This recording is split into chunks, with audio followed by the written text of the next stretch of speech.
Folks, what's going on? This is Mr. Jones. I wanted to do a video real quick. We've had a snow day, so I've just been sitting here making videos. Um, Removing the wheels. Today, the wheels might be a little difficult to remove. If some of you haven't noticed, there's this little silver cap over top of your lug nuts to remove the wheels, and that cap can get distorted. So I would suggest either A, taking a socket and hammering it on there to take the nuts off. You're going to need to figure out how to get that nut out of the socket. Sometimes that's difficult. My opinion, the nut is in the socket, right? We'll screw it on to the wheel a couple of turns. And then, that nut's not going to go anywhere once you screw it on and start jiggling your socket loose off that nut. You only screwed it on a couple of turns. Take the nut off by hand, right? So that's the easiest way I can tell you.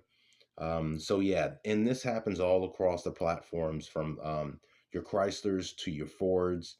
Um, they're not making lug nuts like they used to. Also, do not buy new dealership lug nuts because somebody who owns that vehicle is going to be in the same position you are. So don't do that.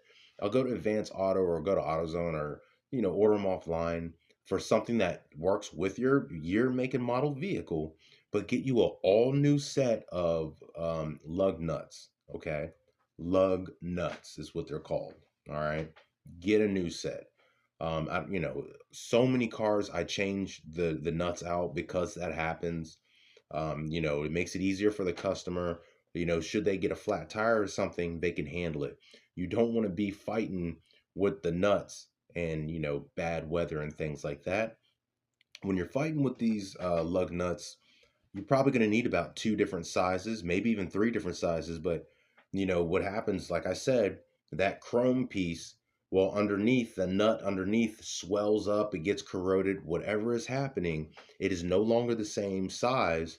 So when you hammer onto it, you're crimping it back to its size, and it might stay that size for a little bit. It won't be such a pain in the butt since you took a hammer to it, and kind of crunched it back to where it's supposed to be. But that's not a situation you want to really mess with too much if you don't have to. Also, some of you might notice that the capsule will come off, right? You hammer it on, when you finally separate it, the cap comes with it. That's normal. They just don't make them like they used to. So get a separate pair. And the fact that the reason I said three nuts is because once the cap comes off, the nuts even smaller, so you might need a different socket